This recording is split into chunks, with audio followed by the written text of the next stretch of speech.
की शुरुआत में सैम नाम के आदमी को दिखाया गया जो अपनी पत्नी से बेहद प्यार करता था। जल्द ही वह पिता बनने वाला था। तभी एक दिन अचानक से उसका एक्सीडेंट हो गया। वह काफी गंभीर रूप से घायल हो चुका था। सभी लोग उसे हॉस्पिटल में लेकर गए। एक दिन जब उसकी आंखें खुली तो उसने देखा कि सामने एक आदमी बेड पर पड़ा हुआ था, लेकिन उस आदमी के नाखून कुछ अजीब से दिखाई दे रहे थे।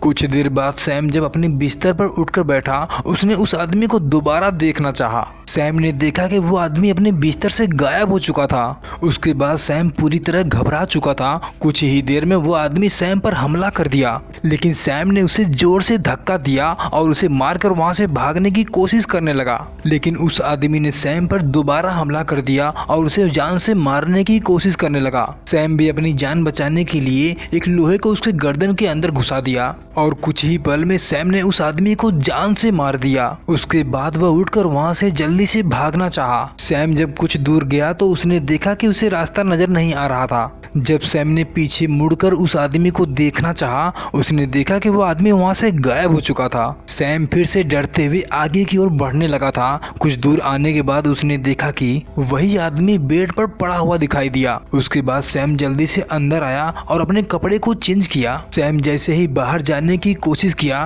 तभी सामने एक मोटी सी लड़की आ गई। सैम ने जब उस आदमी के बारे में बताना चाहा, तभी उसने देखा कि वो आदमी फिर से गायब हो चुका था। सैम ने जब लड़की की तरफ देखना चाहा और वो भी वहाँ पर नहीं दिखाई दी। उसके बाद सैम तुरंत घबराकर वहाँ से भागने लगा और लिफ्ट का दरवाजा खोलने की कोशिश करने लगा था।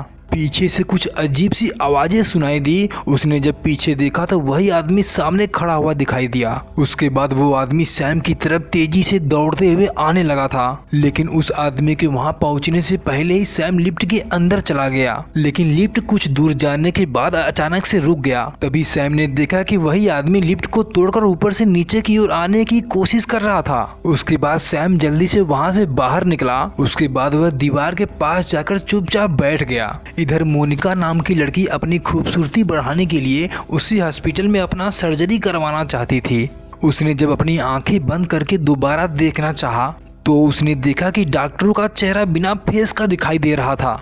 उसके बाद वो अचानक से बेहोश हो गई। अगले दिन जब उसकी आंखें खुली तो उसने देखा कि 3 लड़कियां उसे जान से मारने की कोशिश कर रही थी। मोनिका अपनी मदद के लिए जोर जोर से चिल्लाने लगी थी। जब सैम को उसकी आवाज सुनाई दी तो कुछ ही पल में वो वहां पर आ पहुंचा। उसने अपने हाथों में एक बड़े से लोहे को भी लिया हुआ था। जब सैम ने उन लड़कियों को मोनिका से दूर होने के लिए कहा, तभी वहां से एक लड़की सैम के पास गई। उसने तुरंत उसके पेट में चाकू मार दिया। उसके बाद सैम ने उसे गुस्से से लोहे से मारा। वह तुरंत जाकर जमीन पर गिर गई। उसके बाद मोनिका वहां से तुरंत बाहर चली गई। सैम भी मौका देखकर वहां से बाहर निकल गया। जब वो दोनों वहां से निकलकर दूसरी जगह पर गए तो उन्हें कुछ देर बाद एक आदमी की चिल्लाने की आवाज सुनाई दी। जब वो दोनों वहां पर गए तो उन्होंने देखा कि एक कार्टर नाम का आदमी बंधा हुआ दिखाई दिया।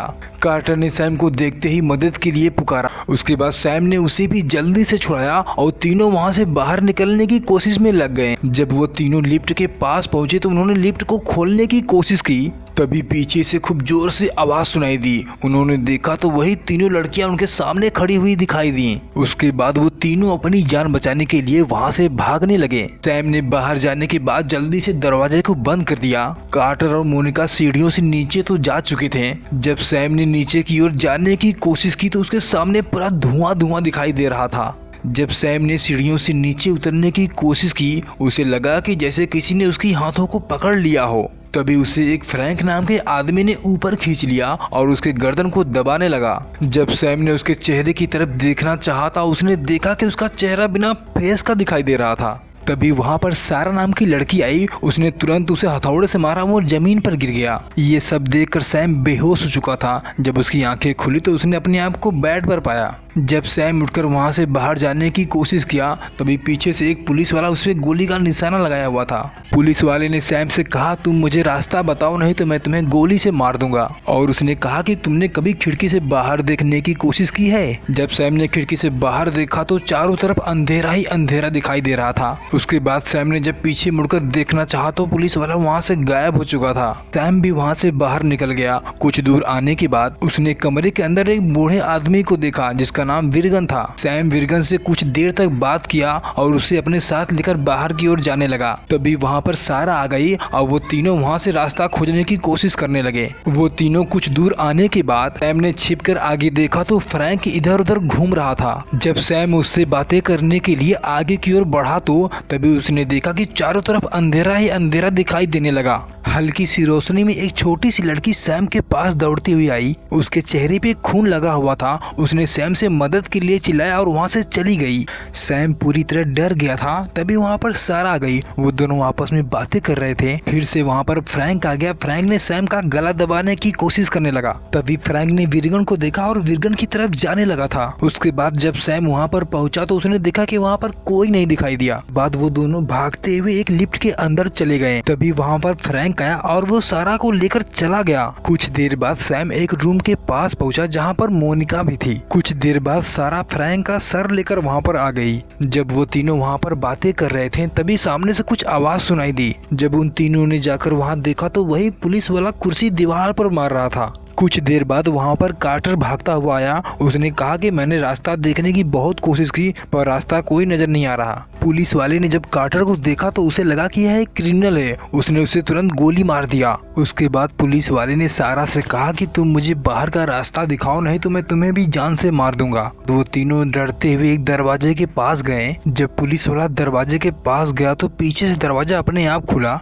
उसके बाद जैसे लगा कि किसी ने उसे बाहर की ओर खींच लिया हो। उसके बाद पुलिस वाले के बाहर जाते ही दरवाजा अपने आप बंद हो गया। उसके बाद वो तीनों भागते हुए एक मुर्दा घर के अंदर जा पहुँचे। वहाँ पर पहुँचने के बाद उन्होंने देखा कि जो मरे हुए लोग थे सभी उठकर बैठ गए। कुछ देर बाद वही पुलिस वाला उनके पीछे फिर से आ गया। उसके बाद उसने फिर से कहा कि तुम मुझे बाहर ले चलो नहीं तो मैं तुम्हें जान से मार दूंगा। उसके बाद वो सभी एग्जिट के पास पहुँचे। पुलिस वाले ने जिस कार्टर को गोली मार दिया था देखते ही देखते वही कार्टर दौड़ते हुए आया और पुलिस वाले पर हमला कर दिया। उसके बाद उन दोनों में खूब लड़ाई हुई। मौका देखते ही पुलिस वाले ने कई गोली उसके सीने में फिर से मार दिया। पुलिस वाला सैम से बात कर ही रहा था कि जैसे पीछे से उसे फिर से किसी ने खींच लिया।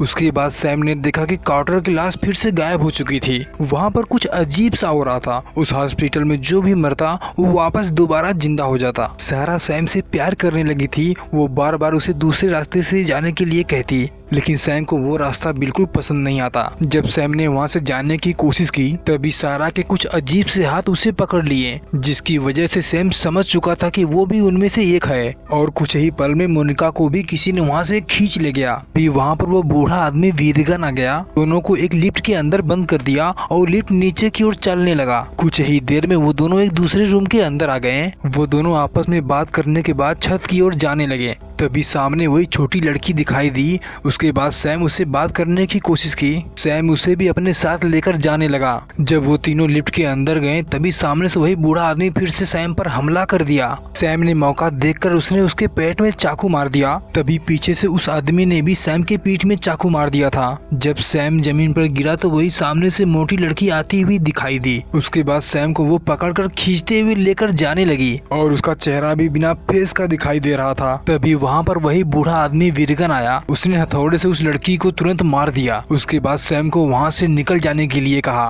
वो लोग यही चाहते थे कि सैम इस हॉस्पिटल से बाहर न जा पाए। उसके बाद सैम तुरंत सीढ़ियों से भागते हुए ऊपर की ओर जाने लगा। सामने वही छोटी लड़की दिखाई दी। तभी वहाँ पर सारा फिर से आ गई और वो उसे जाने से मना करने लगी। कुछ देर बाद वहाँ पर फ्रैंक आ गया। उसने सारा को उठा ले गया। सैम और वो छोटी लड़की उस नर्क से बाहर आ गए। कहानी पसंद आए तो लाइक और सब्सक्राइब जरूर करें।